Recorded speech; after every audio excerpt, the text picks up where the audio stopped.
The first body was discovered at 5:40 a.m., just before the city woke. It lay behind the glowing rear entrance of a television studio in downtown Toronto, half hidden beneath drifting steam from a subway grate. No blood. No obvious signs of struggle. Just a well-dressed man in a charcoal overcoat, one hand clenched around a press badge that did not belong to him. At first glance, it looked almost peaceful. A heart attack, the first responders thought. But Detective Elena Markovich knew better the moment she saw the victim's eyes. They were wide open, frozen in terror. And in the inside pocket of his coat was a single folded note with 6 handwritten words. He told the truth on air. That was the hook that pulled the city into darkness. By sunrise, every news channel in the country was running the story. Ironically, the loudest voice covering the case belonged to the city's most trusted investigative journalist, Adrian Vale. Adrian was the face everyone knew. Sharp suits, calm voice, British accent softened by years in Canada. A man viewers trusted to expose corruption, uncover political scandals, and comfort a frightened city. He stood outside the crime scene under the cold blue morning lights and looked directly into the camera. "This city deserves answers," he said. No one suspected then that the answers were standing right in front of them. The victim was identified as Daniel Mercer, a junior producer at Northline News Network. 32. Brilliant, quiet, known for working late nights in the editing suite. No enemies. No criminal ties. No sign of violence. The autopsy report deepened the mystery. Daniel had not died of natural causes. A rare sedative had been found in his system, powerful enough to paralyze but difficult to detect unless specifically tested for. By the time the coroner confirmed it, the case had shifted from unexplained death to homicide. Still, investigators saw no obvious motive. Daniel had no known conflicts, no financial troubles, no dangerous associations. It should have been a dead end. Then another death occurred. 3 nights later, a city council aide was found drowned in the bathtub of her penthouse apartment in Toronto's financial district. Again, no forced entry. Again, the victim had the same sedative in her bloodstream. And this time, a note was left on the bathroom mirror in red lipstick. They all smiled for the camera. Now the city was terrified. 2 deaths. No apparent connection. No witnesses. No visible violence. But Detective Markovich noticed something unsettling. Both victims had appeared in Adrian Vale's broadcasts within the previous month. One as a behind-the-scenes producer, the other as a whistleblower in a corruption story involving city contracts. At first, it seemed coincidental. The media touches everyone. But coincidences have a way of rotting under scrutiny. Adrian became the unofficial chronicler of the fear gripping the city. Every night, millions watched him deliver updates with perfect composure. He interviewed grieving families. He challenged police in live press conferences. He demanded justice. And every time he spoke, ratings soared. Northline News was breaking records. Fear was good for business. Still, Detective Markovich couldn't shake the feeling that the coverage felt too precise. Adrian always seemed to know details before they were released. Small things. The position of the bodies.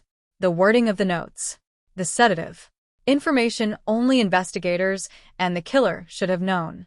When confronted, Adrian smiled. "Sources," he said coolly. "In my profession, that's hardly unusual." He wasn't wrong. But Elena had spent 15 years in homicide, and instinct had kept her alive more than once. Something about him felt rehearsed. Too polished. Too perfect. So she dug deeper. Adrian Vale had arrived in Canada 7 years earlier from United Kingdom. Award-winning reporter. Respected abroad. Known for exposing corporate crime. But his file from London was thinner than it should have been. Large portions were sealed. With a warrant and a little pressure through Interpol channels, Elena got access to what had been buried. 3 unexplained deaths. All tied indirectly to major stories Adrian had broken. A banker, a publicist, a politician's aide. None had ever been ruled murders. No violence. No visible trauma. All died suddenly after explosive media exposés. And in each case, Adrian's career had surged. Her stomach dropped. This was no coincidence. This was a pattern. But the twist came from somewhere no one expected. The victims weren't random targets. They were all people who had helped Adrian fabricate stories. Daniel Mercer had secretly altered footage. The council aide had forged internal documents. The London victims had done similar things. Adrian wasn't just reporting crime. He was creating scandals, manufacturing corruption cases, destroying reputations, then silencing anyone who knew the truth. The city had made him a hero. He had built his fame on lies and death. The revelation shattered Northline News. Executives denied knowledge. Colleagues refused to believe it. He exposed real criminals, one anchor said through tears. Some of those cases led to arrests. But that was what made it terrifying.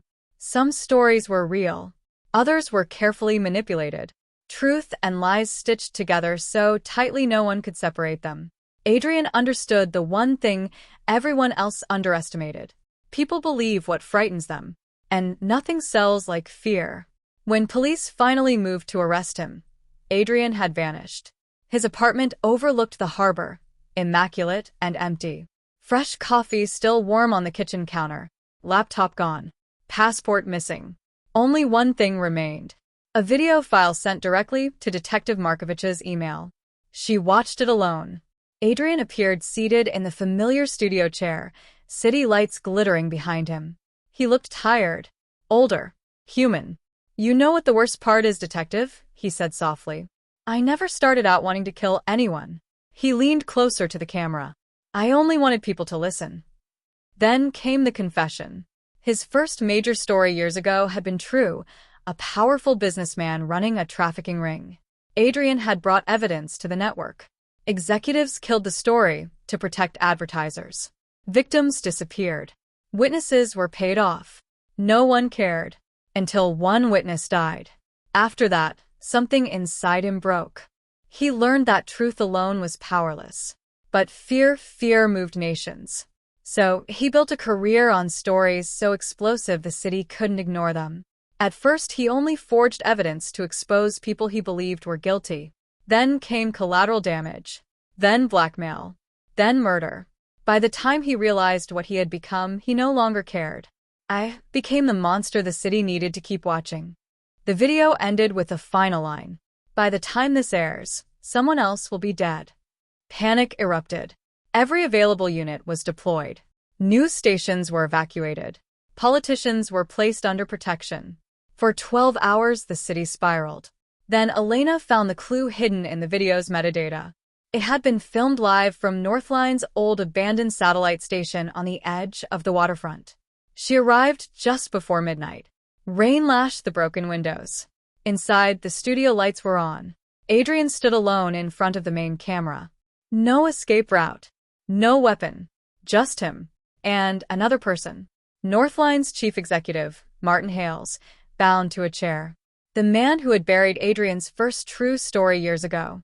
The man Adrian blamed for the deaths that followed. The emotional truth of it hit Elena hard. This wasn't just about greed or fame.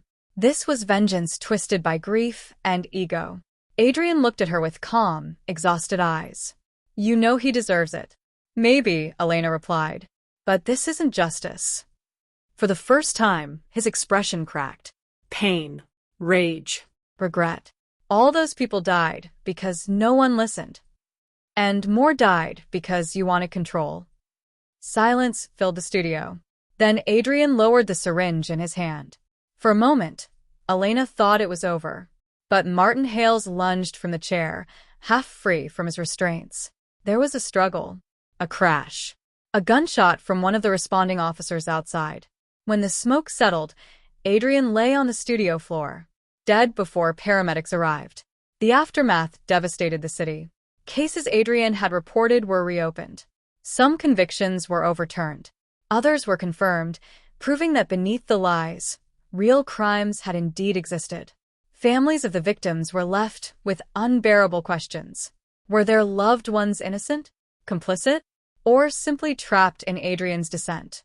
Detective Markovich never forgot his final look. Not madness. Not triumph. Just emptiness. A man who had once wanted truth so badly that he destroyed everyone around him, including himself.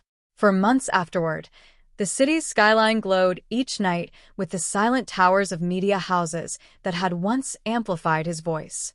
People still spoke of Adrian Vale in whispers. Hero. Fraud. Murderer. Victim. No one could decide.